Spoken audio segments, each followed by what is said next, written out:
You can sketch, you can do CAD, and you can model like a man. But what about everything else?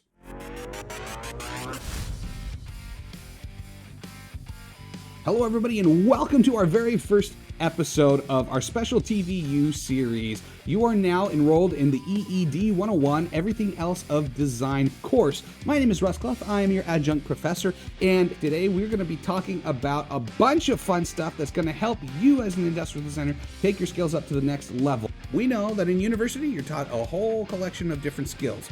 Hard skills like sketching, model making, those core skills are vital to becoming an industrial designer. But there's a whole bunch of other stuff that you've got to master that usually you just get done through baptism by post-graduation. We thought that it would be wise to compile a course full of activities and various different exercises that you can do to practice and develop those skills. I guarantee that if you guys invest a smidge of time into actually executing these exercises, it will pay for itself tenfold in the long run as you grow as an industrial designer. When it comes down to the business of design and everything else that you need that falls outside the scope of what you're learning in school, this is going to be your top number one source. And today's guest speaker is just going to blow your freaking minds. We're covering a few different topics today.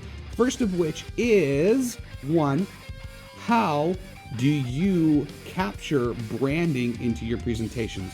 A good industrial designer is a great graphic designer.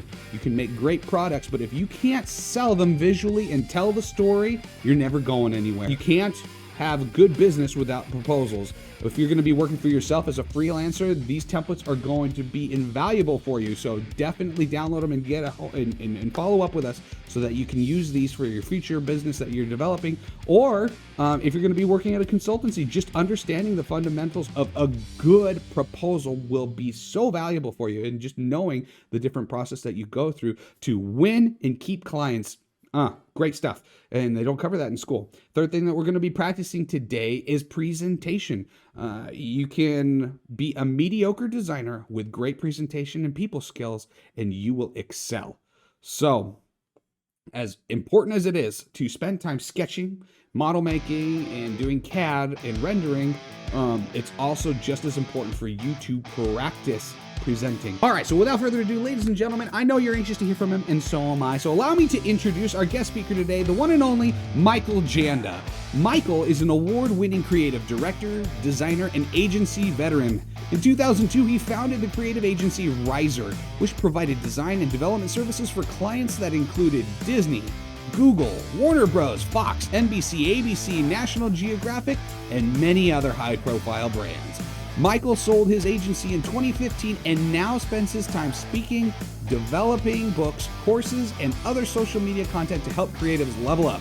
He is the author of Burn Your Portfolio and the Psychology of Graphic Design Pricing. For somebody to address us on the everything else of design, there is no other more qualified to be speaking to us. Michael Janda, thanks for joining us here on the very. Hey, Russ, thank you for having me. This no is problem. It's like next level, man. Your intro is like straight out of a television commercial. Dude, this is you. I didn't have to do anything. You gave me all that great content to work with. It speaks for itself. Well, first off, before we get jumping into the lecture and everything, first off, like we said before, we're excited to have you joining us joining the Variable today and sharing your experiences and your knowledge with us. But before we get too serious, like what's going on these days? I know that you've been on a number of different broadcasts. What's new and exciting in the life of Michael Janda? Man, I just keep myself busy, and I was kind of going through a little funk yesterday thinking, why in the world am I pushing myself so hard? Like I'm at a phase of my career where I don't need to go so crazy, but I wake up in the morning and I'm ambitious and driven, and I just keep cranking. So I don't know how to turn it off.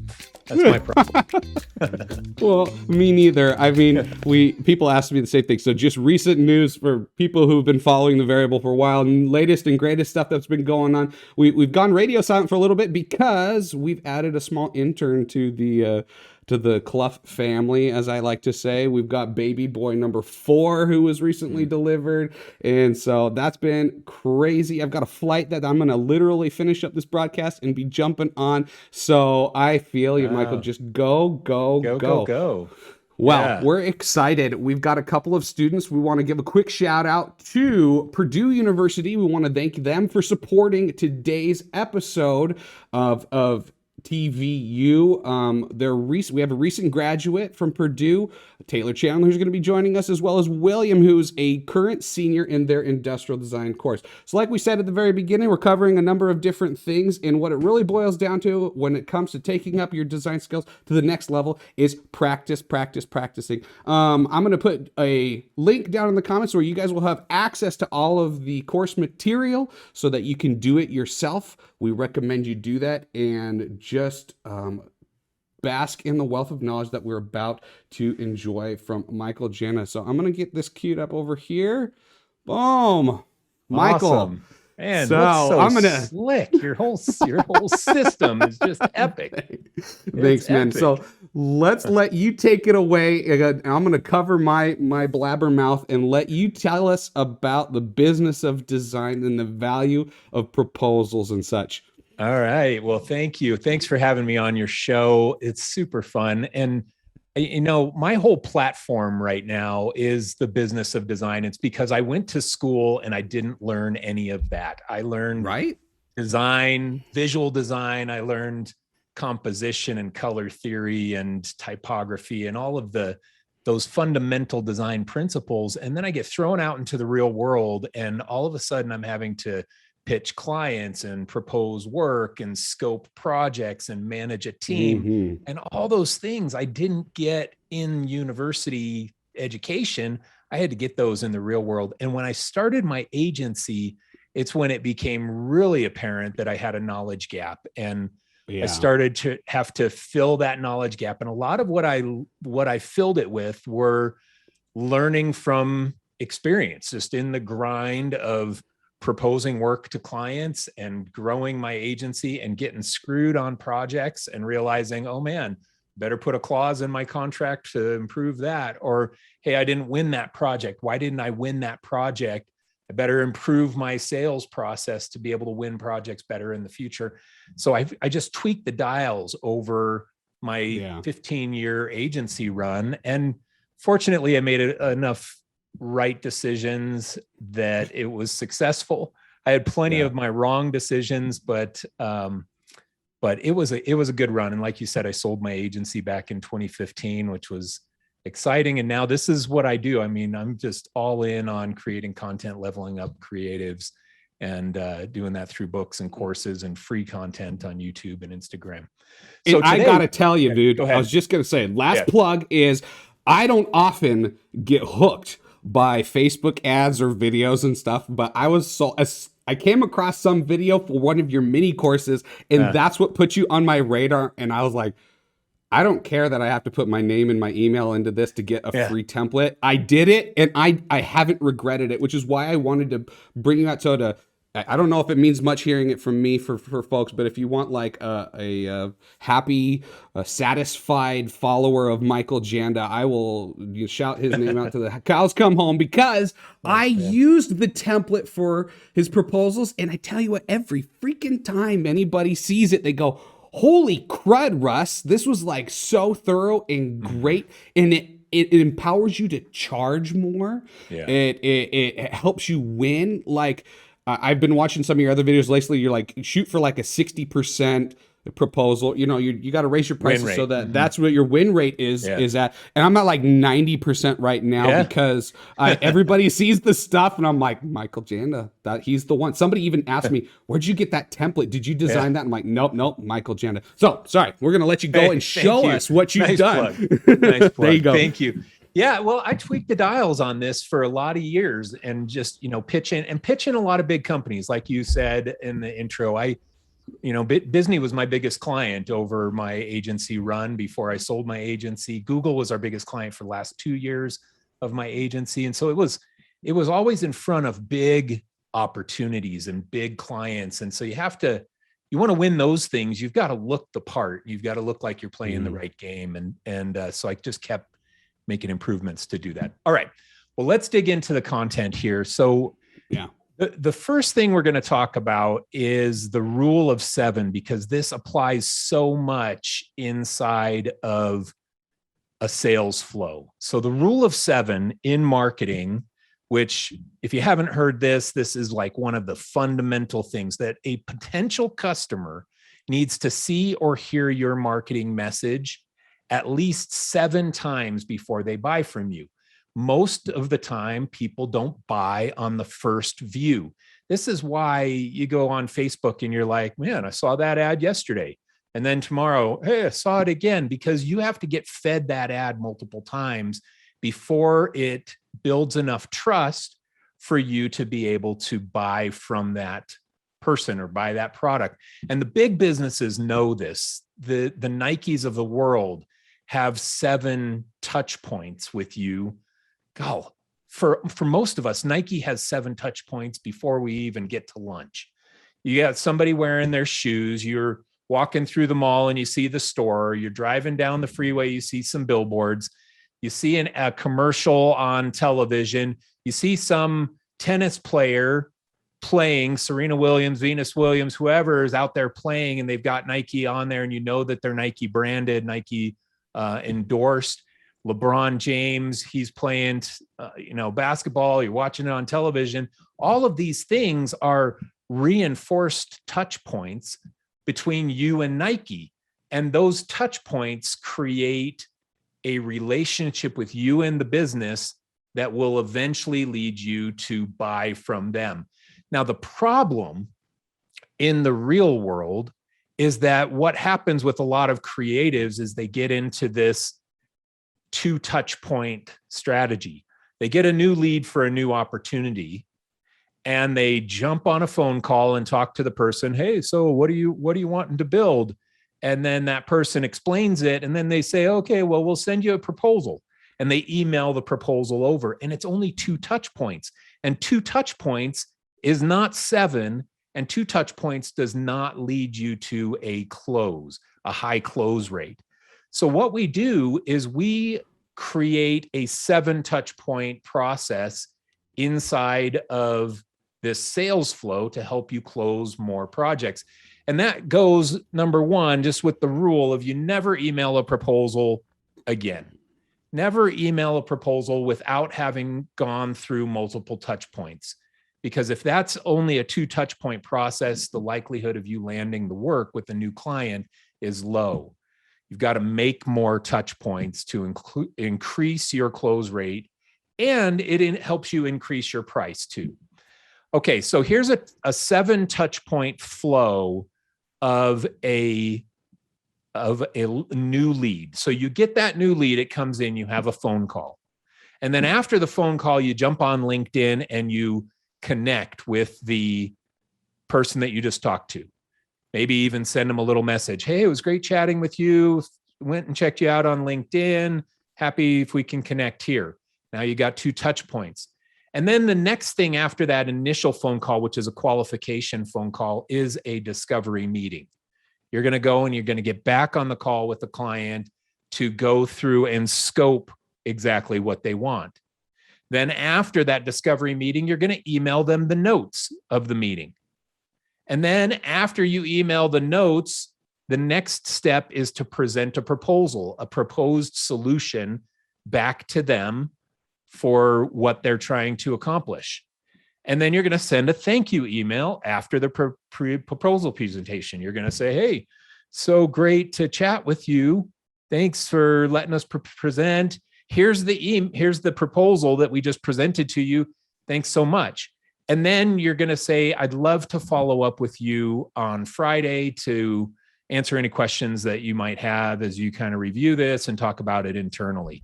And that's like a little proposal QA call. Now we've created 7 touch points in the flow of this sales process, and this is going to dramatically improve your ability to close the deal with a new client. So when you're in this sales process, you should be thinking to yourself, what are my touch points? What are the touch points that I can have here? with this client to keep dripping to them this relationship that I'm trying to build with them. All right, so here is the sales flow, and then we'll show what I'm going to be talking about specifically on this. This is a sales flow, standard sales flow that I recommend. You have 3 different phases, and phase 1 is that you qualify an opportunity. So you have an initial contact with a potential client, and then you have that initial conversation, and the whole conversation revolves around you trying to determine if I'm a good fit for them and are they a good fit for me. We're just trying to qualify each other in that conversation. And if the client is qualified and you feel like, okay, this is worth pursuing, then we move on to a discovery meeting, which is the first step of our scoping the opportunity section here, our phase. We're going to have a discovery meeting where we go and we scope out with the client. We ask all the questions, we scope out the project. Then we go back to our business and we detail out what this scope of this engagement is. And then we have phase 3 about closing the sale. Closing the sale is all about proposing the solution back to the client, resolving any concerns that they have, and then contracting them for this engagement. And what we're going to be focusing on here in this lesson is this section here, primarily the propose a solution, the proposal solution section. So let's go through a proposal outline. And before we jump into that, I want to talk about a little metaphor that I developed that helps illustrate the point of how we use proposals and contracts in sales. Now, I'm a Jeep fan. I just bought my 3rd Jeep a few months ago. I'm a huge fan of Jeeps. I don't know why. It's just so cool to me. And because they're cool cars, man. They are super cool. So I love my Jeep. And when you go to buy a car and you go in the showroom and there's a rack of brochures that have all the sizzle. Like this is the 2020 Jeep Wrangler brochure. So you've got this, and this is the proposal in our little metaphor here. And inside of this Jeep brochure, it's highly visual. There's tons of super great photos. They spend a lot of money on these photos to capture the sentiment that they want you to have about their car. And it's highly visual. Gives you a real sense of, wow, I love that. I love looking at this. And then it has some specifications, but it's not the contract. It has things like, hey, the towing power is this, and the engine is this, and it details some of the specifications, but this is not the contract. This is just about selling you on buying this vehicle. Now, when you decide, okay, I want to buy this, then you go and you sit with the finance person and you work through the contract. And inside the contract, it tells you exactly what you're getting. Here's the vehicle you're purchasing. Here's the VIN number. Here's your warranty on all of the different pieces. Here's the terms and conditions. Here's what we'll cover. Here's what we won't. And it's just page after page of contract that you go through. Now, when we go into our sales process, and when I changed this in my business, it made a big, huge difference. When you start to perceive that your proposal is the thing to sell with, like the car brochure, and then a statement of work is the contract after they're sold, it changes the way that you sell. So we have a highly visual, engaging presentation of what your proposal is. And this is what makes them want to buy from you when you walk them through this.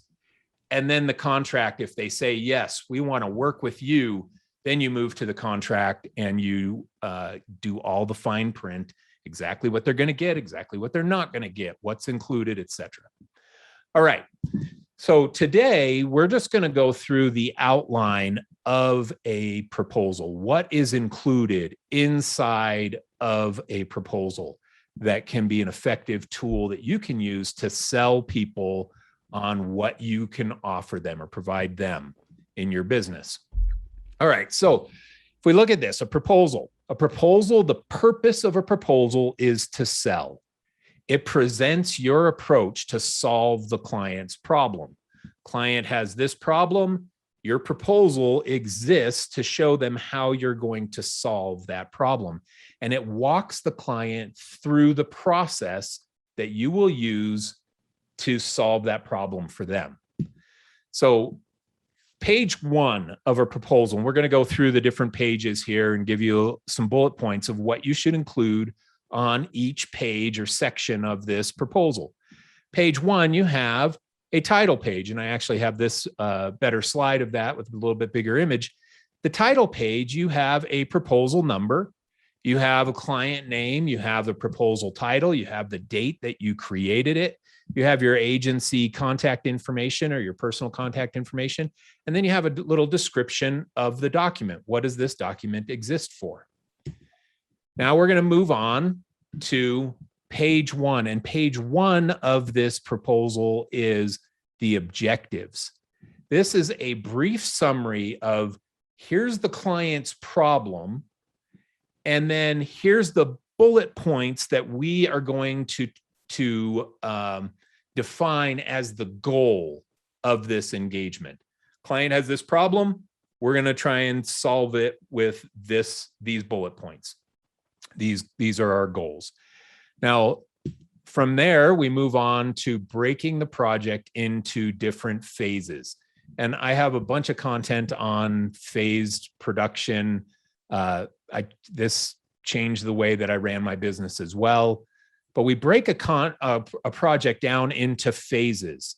And each phase has a certain scope of what you will do for the client inside of each phase. It outlines the steps that you're going to take to solve this client's problem. Now we go from here, and then we get into the visual piece of this proposal. Like I said, it's the car brochure. So we're going to take each phase of the engagement, and we're going to create at least one page per phase that shows what this kind of looks like. Not the specific work for them, but what happens in this phase. So you can see here this example, phase 3, visual design on a website, that this is where the comps happen. And I'll show you a couple of blown up pages here in a second.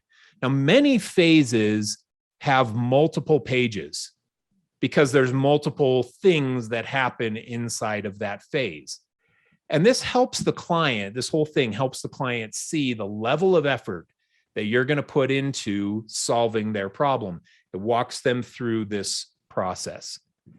Now, here's some example pages. So like this, phase 1 of this engagement is information architecture. That's the phase. And then one of the deliverables of that phase is a sitemap. So what do we have as the visual? It's an example of a sitemap so that the client can see, oh, I get it. I see what that looks like. That makes sense to me. Here's an example page of phase 3, visual design, where we show the client that the mood board that we created plus the wireframe that we created are combined to create the design concept. So we just show them visually what happens inside of visual design. And this reinforces to them why we have to do some of those early phases when we show how they build upon each other over the course of a project. Now, this is one of those examples that has multiple pages for a phase because this is a big phase, this phase 3. So we have multiple pages. You might have a page like this and have another page like this. Now, something that's important is that inside of here, we detail what's included in this engagement. Now, this is not the contract. Like I said earlier, this is just showing them, hey, now we expect that this website, for example, is going to be 20 to 25 pages delivered in JPEG format, 2 rounds of client review. That's what happens in this phase of visual design. And we're going to start with 2 homepage design styles. So we create this little thing that says, hey, here's a brief summary of what's included in this phase, but it's not the contract. Again, I keep reinforcing that because it's an important distinction. Now, here's an example of a phase 4. So quality assurance, testing, and launch. And we might show that, okay, now it's on a little laptop and we can see what this phase is going to include. We're going to test it on multiple different devices. Okay, so that's some examples of these visual pages that you want to create to show your client the process that you're going to walk them through to solve the problem they're looking to solve. Then from there, these phase breakout pages, we go on to optional phases like this, optional services. Now, these are things that the client doesn't necessarily ask you for, but you know from your experience that it could be beneficial to them, so you include it as an optional service inside of your proposal. So in this situation, copywriting. We haven't discussed it with the client. They're going to write the copy, but hey, we can offer you copywriting services. We have a copywriter that we work with, and if you want us to include that, we can offer that to you for an increased price. Then we go into project management, and project management is how we show them how we're going to manage this project. And I used to use a tool called Teamwork. This is an example of that. And it was just a subscription-based project management software that we used at my agency. And we used it to manage the projects. And we would put a slide inside of our proposal flow that showed the client, hey, and here's all the phases like we just showed you, but we're going to manage this project inside of this project management software where you're going to be able to see all the milestones and all the deliverables and who's working on what. We're going to use it to manage all of our communication. And when you show this to the client, it's there just to reinforce the, hey, you can trust me. We're organized. We're methodical. You can trust us to do this work for you. We also include in our proposal an estimated project duration. Now, I'm not a big fan of dated milestones inside of a proposal because as soon as they missed one, then it's all thrown out the window. So what I started using was estimated timeline per phase. So you can see here that phase 1 of this project is already complete, but phase 2 is going to be about a 1 to 2 week engagement. Phase 3 is roughly 2 weeks. Phase 4 is 2 weeks. And then the total combined time of this project is probably somewhere in 6 to 7 weeks. And if you look over on the left, we estimate that this project will be completed sometime around October 30th or by the end of October.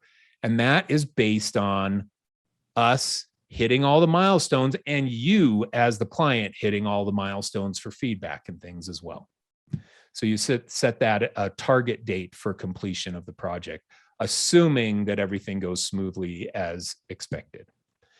Then at the end, we have 2 last little sections here. One is the estimated project budget, which gives them an estimated budget price for each phase and then provides them with a total budget. And you can see there's a little price section there for related optional services. And then we have the next steps section as well, where now we've walked them through this whole proposal. Now we're going to prepare them for what comes next. Next, hey, if you want to work with us and do this engagement that we just walked you through, we'll create a statement of work that will be our contract for this engagement. And this acts as a little call to action to tell that client, okay, here's what we are going to do, and here's what comes next. And it preps them for that next step. And then you bookend the whole thing with a thank you page that just has a reinforcement of your contact information.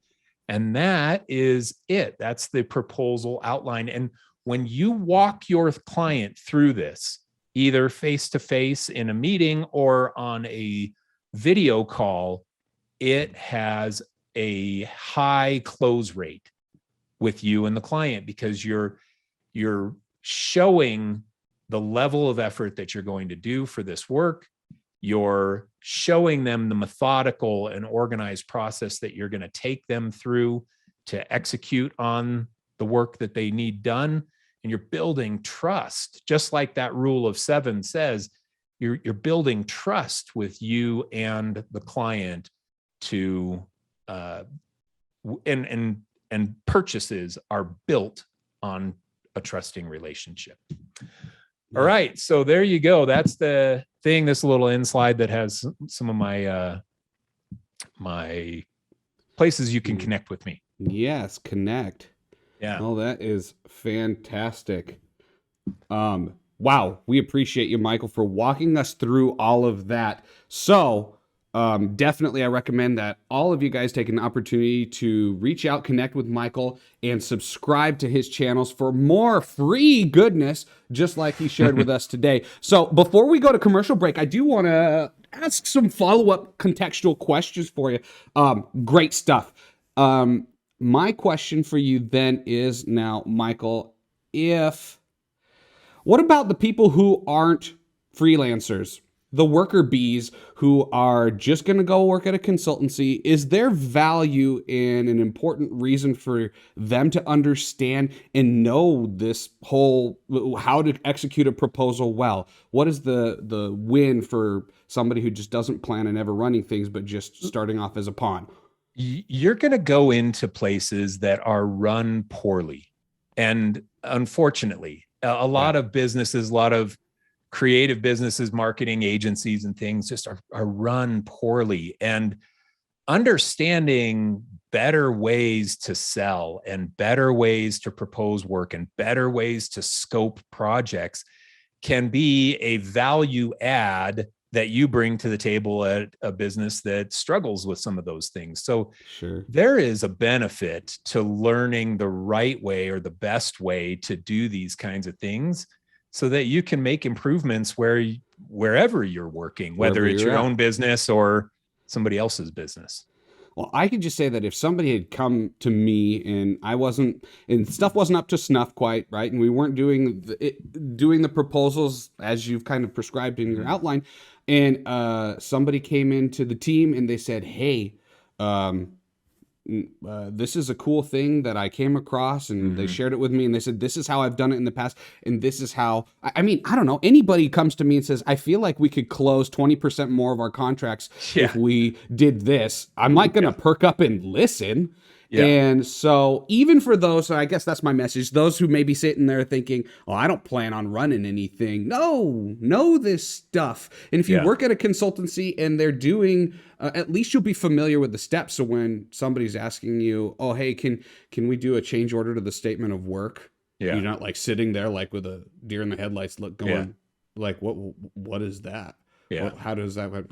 So, oh my goodness. And you know what, Russ, in that too, I mean, man, few people want to stay on the bottom rung of a business. Right. And so if you want to progress, you've got to add value to your business. And a lot of the value that will promote you at a company is unexpected value that you can provide. So if you go in and you start showing them better ways to close business and better ways to run their operations, then they're going to take note and say, wow, man, Russ he's really killing it here. He's made some changes that have made our business better. You know what? We need a new art director. Why don't we hire Russ as our art director? We'll just promote him, because look at what he's doing just as a designer here. Look at the value he's bringing. Imagine what he would do if we loosen the reins on him and let him actually have a bigger role here. So, any knowledge is power in business, just in general. And anything that you can learn that can provide unexpected value to your employer has massive benefit for you. It really does. Well, hey, Michael, I know you and I could go back and forth on this for a good While I know I'm a chatterbox for sure, but we do want to give our participants an opportunity to riff with us, to give you a little bit of understanding of the assignment. We gave them the template, Michael Janda's template, and we asked students to pick a consultancy as if they worked for them and they were filling out and creating this proposal. And then, so say, during our commercial break, you'll see Astro Studios. I aspire and I enjoy connecting with, and I like Astro Studios a lot, so I use them as my examples. But so if I were doing this assignment, I would take Michael Janda's template, pretend I work for Astro Studios, and I collect a few shots from their website, put it at the beginning of the deck to give everybody some reference, and then we're going to try and have graphic continuity throughout the entire proposal document to show that, oh, hey, this is a Astro Studios, that's our example, but the students chose other ones, proposal, and we had a fictitious job from a potential client, Logitech, to design their new computer mouse. So we're going to get set up right during this commercial break and let the students make their presentations, so don't you guys go anywhere.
You're watching TVU.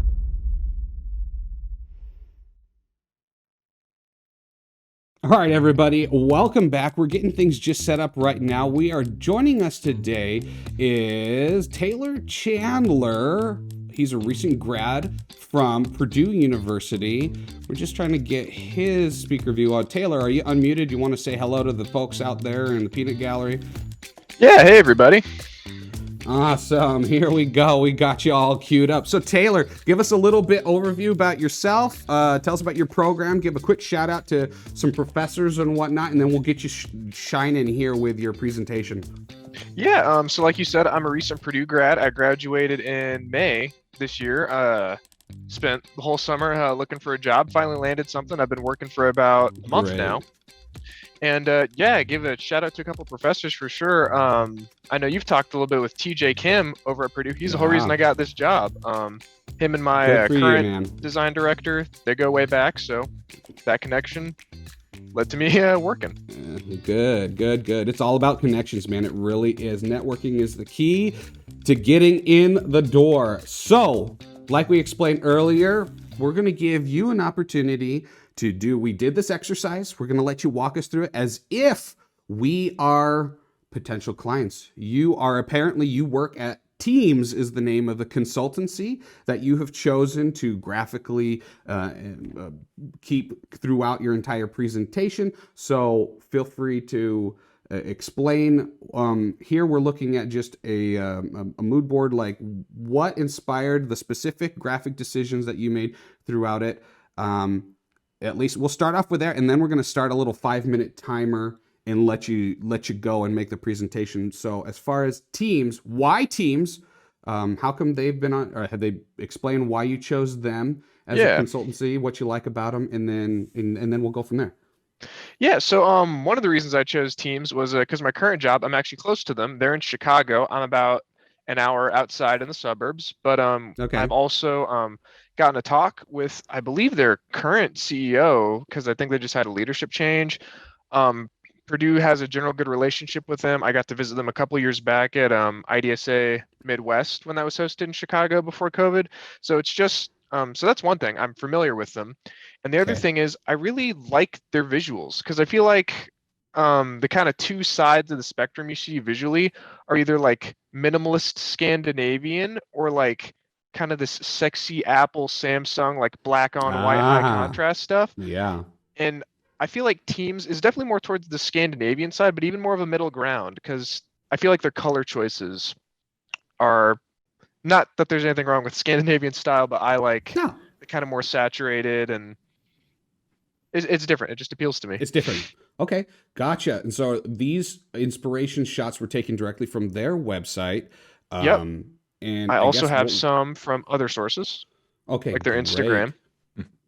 All right, so Michael, you're still here with us, right? Yeah. Okay, good. So we'll let you, as we go along. We've now got a point of reference from this company. We're going to hit a 5-minute timer and let you go, Taylor, and see how far. I mean, it's not a race. Let's just see where we get at that point, because we're just managing time. You'll see you'll hear the ding, ding, ding. That's your way to go. And then there'll be a 1-minute notification so you can see where we're at. And we'll close as soon as the timer is up. So without further ado, we'll let you off. 1, 2, 3, go. All right. So to start off, we at Teams have been contacted by Logitech. We know that you guys are looking to redesign your M705 mouse, which at this point is a little old, and you're looking to potentially target some newer clients. We know that you're looking to kind of get back into the market, make it affordable, and get that product back out there. So from our first meeting we had, we were talking about the things you were looking for specifically, and talking about other things we could potentially branch out into. We kind of pulled out 3 main objectives. So one, we want to visually refine the design of the mouse to appeal to your target audience, being workers, especially stay-at-home workers due to COVID, from the age of 20 to 35. There's also a big focus in the market right now for computer mice on ergonomics. So we want to kind of play into that, tackle that a bit if we can. And then we also want to maintain the affordable price of the original mouse, because obviously mice can go all over in price range. There's cheap ones you get at the office supply store, and there's $100 gaming mice with more buttons than you need. But we need to find something that's definitely a bit more affordable for our target range. So we at Teams have kind of put up 5 different phases that we would like this to go through. There's a visual exploration phase, which is going to be primarily ideation sketching, doing more visual research, any additional kind of touch points or ergonomics or buttons or things we need to look into. We're going to follow that up with form studies done out of foam models, CAD, renderings, make everything look nice and sexy, and then visual model. So just to dive a little bit deeper into those product concept sketches, so we're going to try to get you a bunch of JPEGs, and not just of final sketches, which I believe you guys wanted 20, but we also want to give you all our ideation. So if there's any legacy, or after another round of review or two, we need to go back and revisit something, we still have access to those, and you still have access to those, because we want you to be able to see how this evolved, not just necessarily the final 20 sketches that we deliver to you. So this is ideally going to take a couple weeks. We'll start with rough kind of thumbnails, flesh them out, review with you guys, and hopefully get you some nice, better renders. After that, and you pick your top 3, which we had also discussed, we're going to make foam models of those, and we're going to use those to better explore the form, because it's one thing to get a 2D sketch, it's another to kind of craft the general shape, feel it in your hand, especially if we're going to be playing into ergonomics. So we're going to ideally try to take some time to further develop the 3-dimensional shape, since we spend some time developing it on a 2D scale. And ideally, once we find 3 that really work and that you guys really like, we're also going to try to overnight ship those to you. So that way you can hold them in your hands, and when we're reviewing, you can see what we're talking about, and we can have a better dialogue and discussion that way. Then, based on that selection, assuming you guys really like one and that's the one we move forward with, it'll be time to take that 3D foam model and put it into CAD. Ideally, you guys said you wanted a SolidWorks model, so we're going to do that for you. And then, of course, that will lead to the next part, which is your sexy presentation images. So we're going to obviously do some renders for you guys, not just to generate hype for the sake of advertisement, selling the product internally to higher ups and stuff like that, but also for mock-up packaging, so that way we can get some nice visuals on the outside, even though at this point we don't technically have a product. So we'll make sure to do some nice photorealistic renderings, get those to you in JPEG form.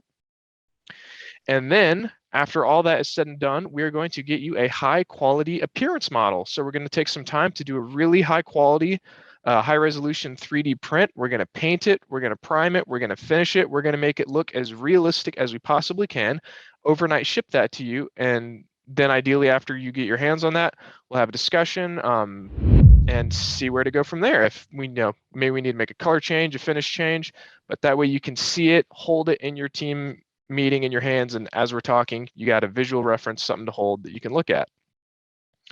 So as for estimated project duration, the longest phase we think is going to be visual exploration. You know, kind of getting down there in the weeds, trailblazing, finding the visual style that can take the longest, especially depending on how many rounds of review we go through. After that, we only predict a week for each of the other phases, getting us to a grand total of 6 weeks turnaround time. And then for estimated budget, since phase one is, of course, the longest, it's also going to be a little bit more expensive. Most of that is going to go into labor, especially if we do multiple rounds of revision. That might take a week or 2 or 3. Then after that, it's just labor and materials. So as you can see, phase 5, a little more expensive since we're doing a realistic, you know, highly finished, highly quality model. All right. Okay, that's great. Good job, buddy. There it is. So, and there's the thing. You almost got through the whole entire thing. And I don't think that close. the point of... No, that's all right. It wasn't a race necessarily to see like, gee, how fast can Taylor talk and blast through this? That wasn't the point at all. So, let's see if I can switch up my view. Why don't we have you... Can you scroll back to our reference images of teams of... There you go. So, Michael, I've got it set on here, so as soon as you start talking, it should switch over and change the view from Taylor.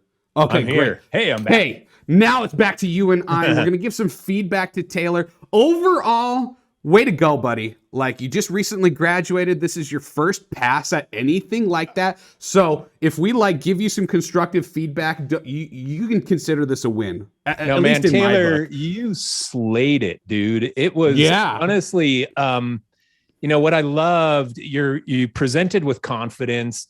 Your pacing was great. And it could have been the timer. I know that the slides help though. And I think that that's what I want to emphasize here. When you have this document created and you're walking your client through these different phases and these different images, it just helps that pacing go so much better than you just rambling on to a client and not knowing, oh, where's my cutoff time?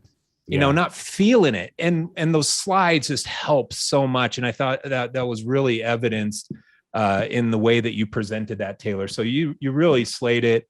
Confident, articulate, knocked it out of the park. Well, thank you. I appreciate it. Good job. Yeah. So I'm going to pull that up. So we've got this. So some feedback, some constructive. So let's go to that very first slide, Taylor, if you can. Yep. Boom. So teams. Yeah. We're working with a template, and I know that you were on a quick turnaround, and you did a great job. Because truth be told, in the consulting world, there's going to be times where suddenly, oh, hey, Russ, we've got that meeting in 45 minutes. Do you have the proposal ready? No. What? And you have to throw something together. So under the conditions, given our quick timeline and your turnaround, I think you did a great job. But can I look throughout the entire presentation and know, that's teams? What are your thoughts, Michael? Well, you know, and this is just getting nitpicky because it was a quick turnaround time. But if you look at teams' color palette, their core color is obviously this solid royal blue. Can I make a comment on the color choice? And the aqua. Yeah, go for it. Go for it. So while their primary color choice is blue, something on their own website, if you can see in this bottom left image, their strategic design projects are colored blue. Their product design ones have green, and interaction are done in red. Hey, Great interesting. detail. So while they're blue on their own He did website, his homework, Michael. I did do my homework. Touche. Good job. It did. So if I were doing that, then I probably would have made the main screen blue and used product design as that green as an accent color rather than a flood color like it was used on the main front page. But anyway, that's a splitting hairs. That is splitting hairs. It is. I mean, honestly, from what is the purpose of a proposal? It's to sell. And I think you did a really effective job of selling the client on the process that you will use. Now, this one, I'm going to give you a little nugget that you can take and use for the next 30 years of your career. By all means.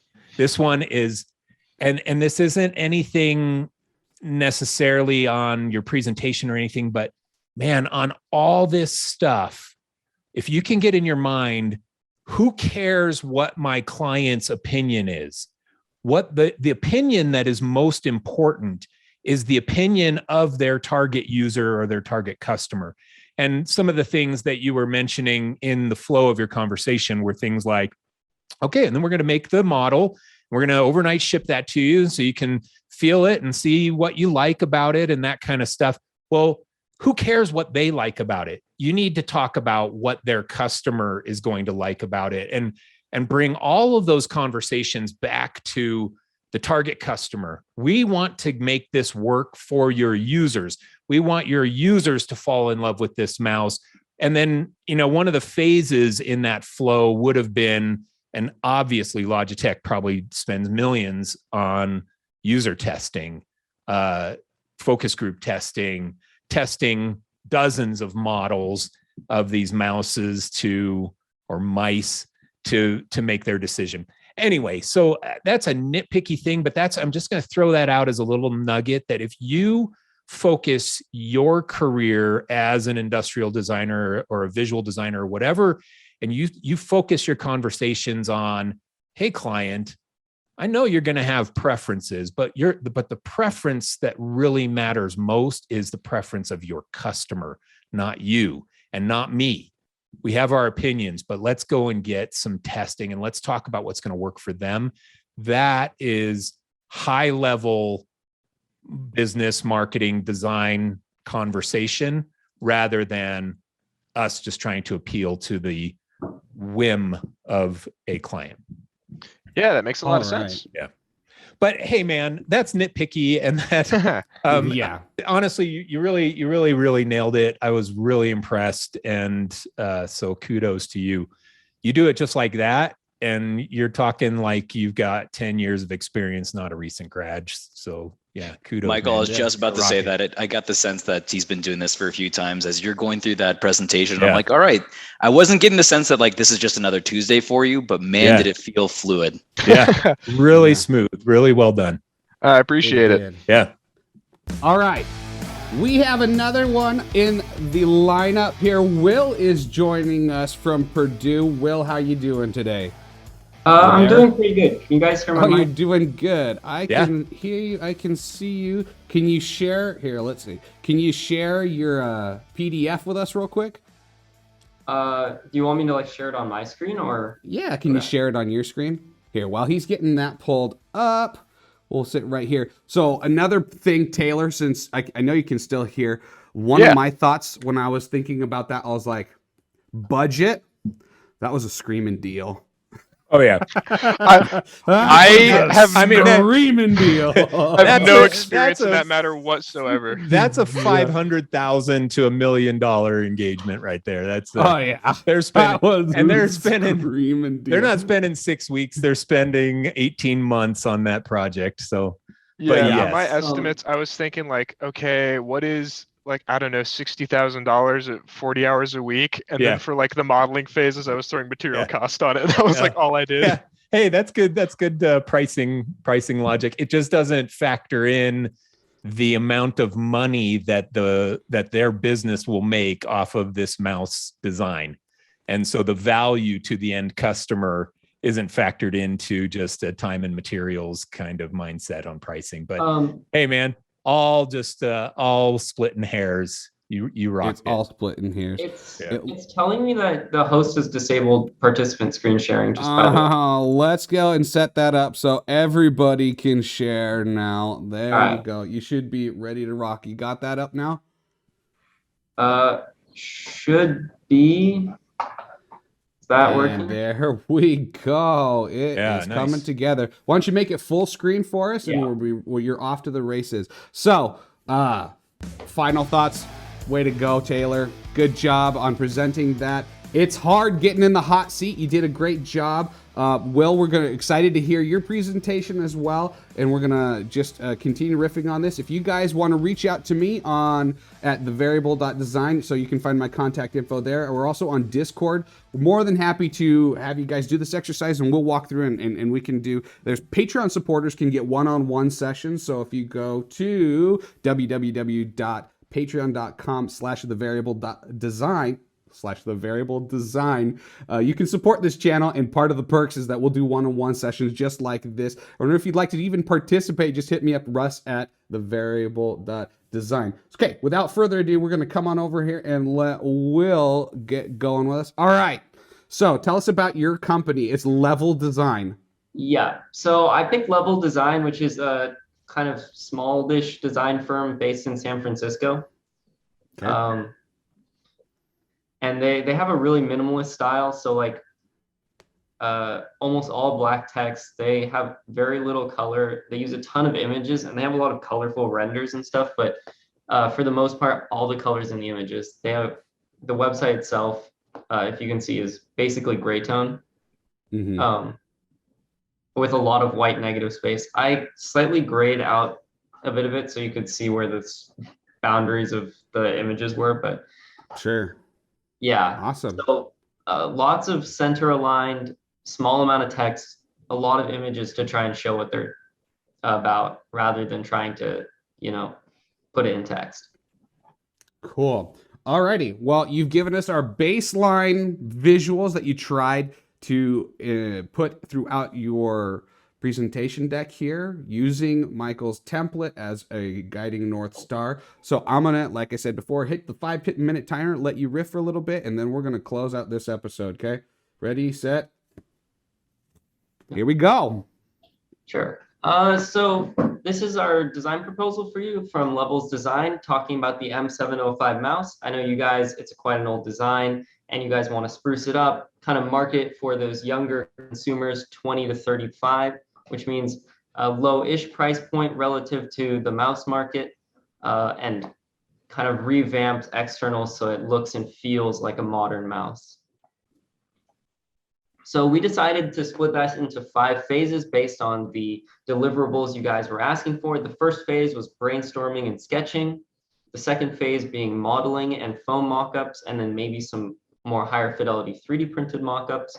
Phase 2 would be a final CAD model in SolidWorks, and then delivered as a SolidWorks step file, or a step file and a SolidWorks native file. Phase 4, we're going to look into product and marketing renders, so you can make some mock-ups of what your packaging is going to look like, see different CMFs and different ways that this looks in context and inside an actual home in photorealistic renders. And then finally, we're going to try and get a market-ready prototype for you, sanded, looking just like the real deal, and hopefully working like the real deal as well, if that's something that we can get done. So the first phase that we're going to do was brainstorming and sketching. We're going to begin with a brainstorm and ideation sketching within Levels Design, get as many concepts as we can, and kind of identify 20 different unique concepts that we like to move forward with, flesh those out a bit more, and send those sketches to you, along with all our brainstorming and all of the smaller sketches that led to that, in case you want to find something there that you like as well.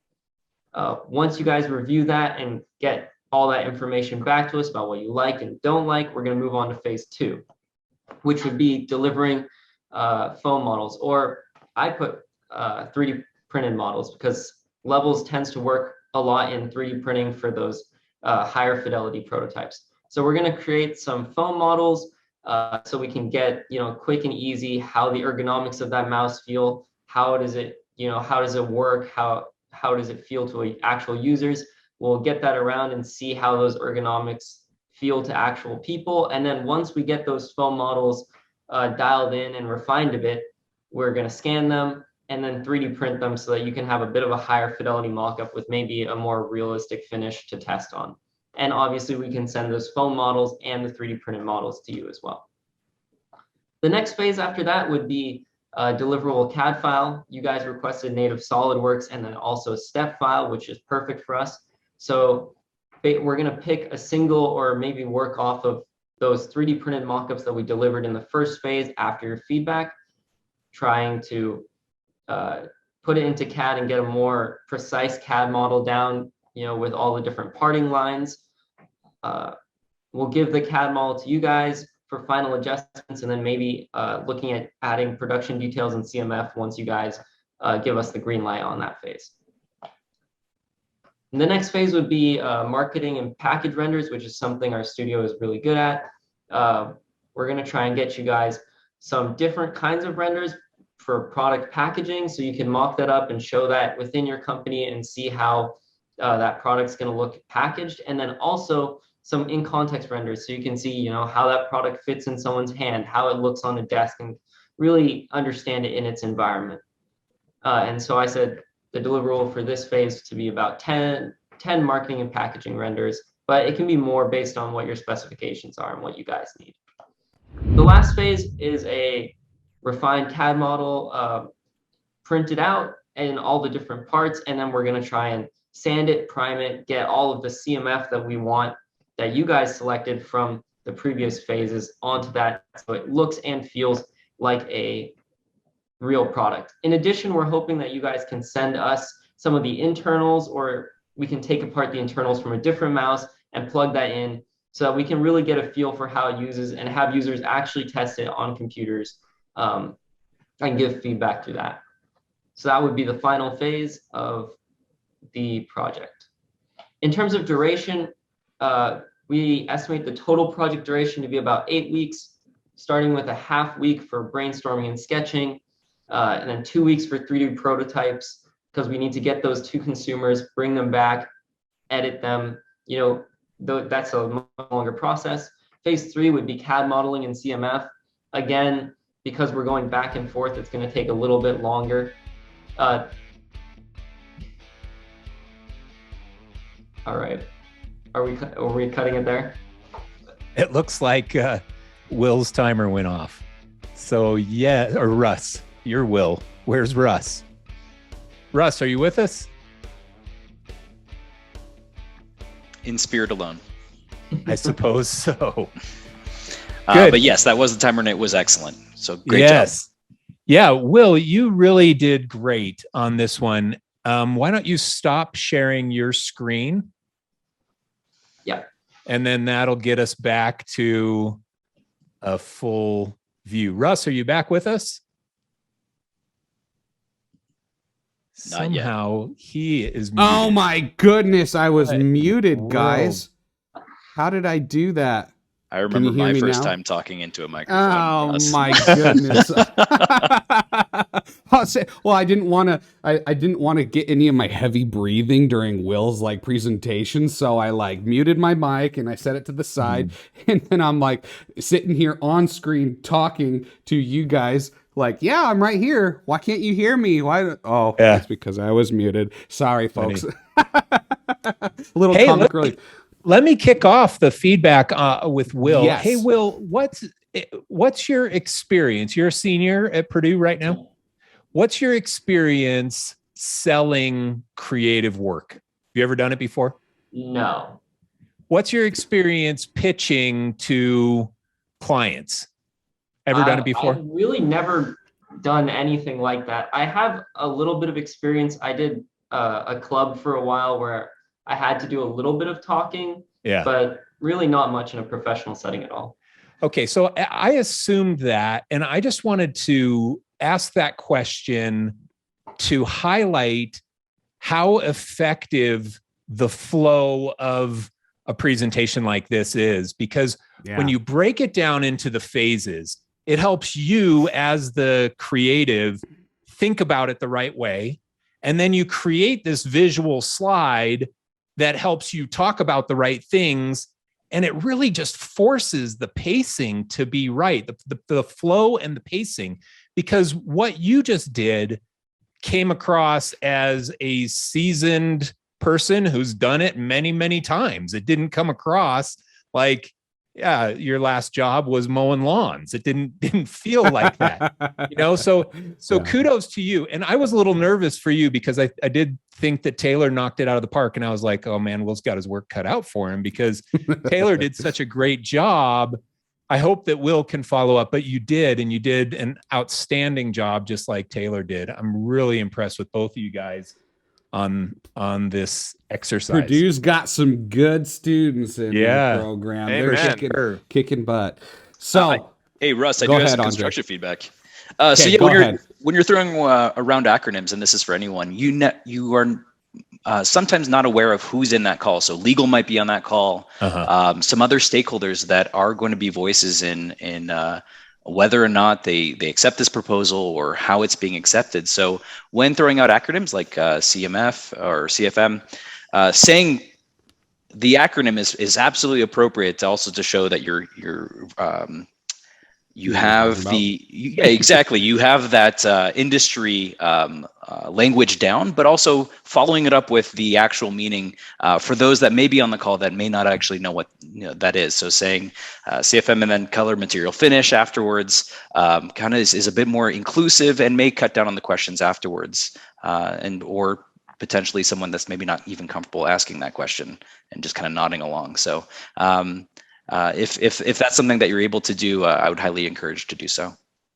Yeah, thank you so much. That's a great point. I didn't even think about that. It's something where we like use those words so much when we're like in the studio talking to other designers. Yeah. And it's only going to get worse with more acronyms as you get into the industry. So I do have a question for both of you, actually, Taylor and Will. When you presented this, did you have any what you felt were gaps when presenting this? And I would like to address that here. So did you feel like something was missing that you wish you were able to put in, but the template didn't address it? Or did you feel like it really served the purpose that you were instructed to put together well?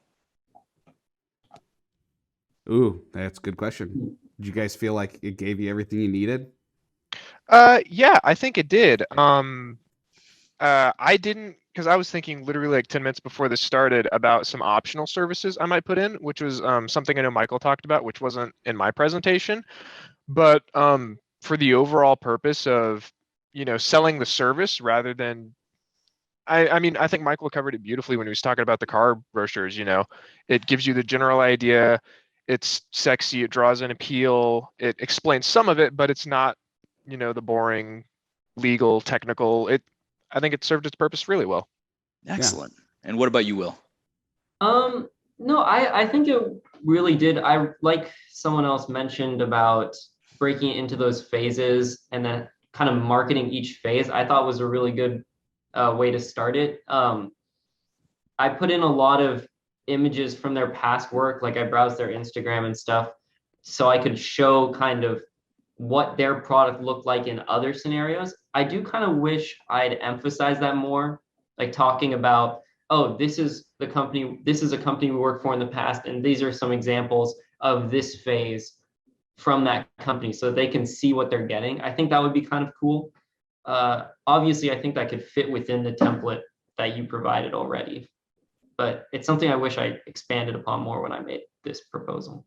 Yeah, that's a really effective way to do it because it kind of merges a case study for your business in with a proposal to someone else's business. So you're going through this document, talking to Logitech, and you're saying, when you showed the glasses on the foam mock-ups or whatever, I was like, oh, those look like Warby Parker glasses. So I was like, oh, if you would have said, hey, here's some foam mock-ups that we did in an engagement for Warby Parker, blah, blah, blah. And then you go on, it's so effective because then Logitech says, oh, they're working for Warby Parker. Oh, that's cool. And that's cool work that they did for them.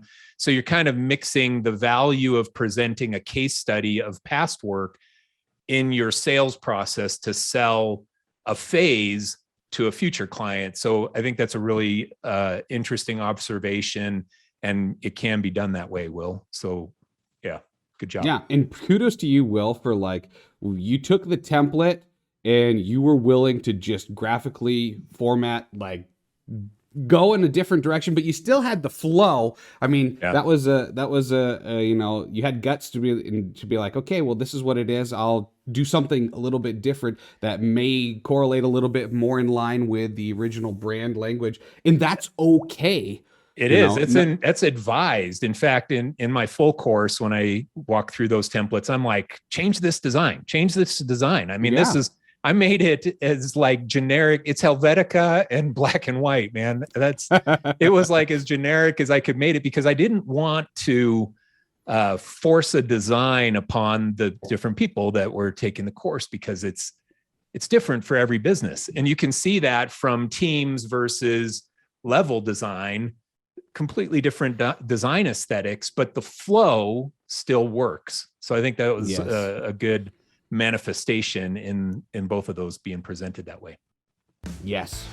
Good job. Okay, Michael Janda, we want to be cognizant of your time. We've gone over a little bit. The final question that we ask every guest speaker who joins us, when they're lecturing or they're going to be a Q&A spotlight person, we ask them what their variable is. The name of the show is The Variable, because in life, nobody sucks on purpose. We are given nuggets of truth that help us along and help us improve. What has been the secret sauce, the one variable in your life that has been a tried and true thing that time and time again has helped make the biggest difference in your career, in everything that you just keep going back to over and over again?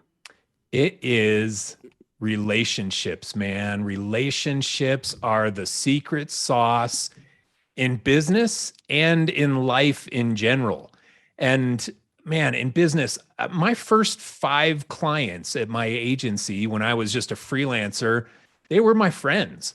I had been working at Fox Studios, and my friends got jobs at Disney and Sony and Warner Brothers, and they started sending me freelance work. And that turned into this agency where I billed millions of dollars to those kinds of big clients. But it all came out of those initial relationships that spawned into new relationships, that spawned into more relationships. And that's where the majority of the success came from in my business and in my life in general. And, you know, things like this, that we just jumped on a call, the 5 of us here, you know, send me a DM. Say, you know, Taylor and Will, send me a DM on Instagram. That's what I check the most, and say, hey, man, it was so fun to connect with you. Thanks for your critique. And now all of a sudden, boom, we have 2 touch points. We had one right here, and we had another one. You know, 5 more touch points, and we have 7, and then you're somebody that I trust, and that has legs in your whole career. So my variable, man, it's relationships. Russ and I have had 7 touch points just in the flow of getting to today. I'm getting ready. Yeah. But it's you know, Russ is a new friend of mine as a result of this reach out. And so, man, who knows what happens as a result of that. And one of my mindsets on relationships is that if it doesn't ever turn into business, who cares? My life is richer with more people in it, whether it turns into business or not. So make those relationships with people just because it's value to your life, to your soul. And there's no downside in that mindset. No downside. Yeah. Oh my goodness. Well, Michael Janda, thank you for joining us here on The Variable, and thank all of you guys for your continued support. We encourage you guys, if you haven't already, to hit that subscribe button, support the channel. Like we said earlier, our Patreon is at patreon.com/thevariabledesign. We greatly appreciate all of you and wish all of you, especially you, Michael Janda, thank you for coming, and we wish you continued success. And everybody else, feel free to hit me up if you guys want any help with doing these exercises. And of course, DM Michael Janda as well. We'll get one last shot of him here next to me on the screen before we say goodbye. Hey, thanks, man. Thanks again, buddy. We appreciate it.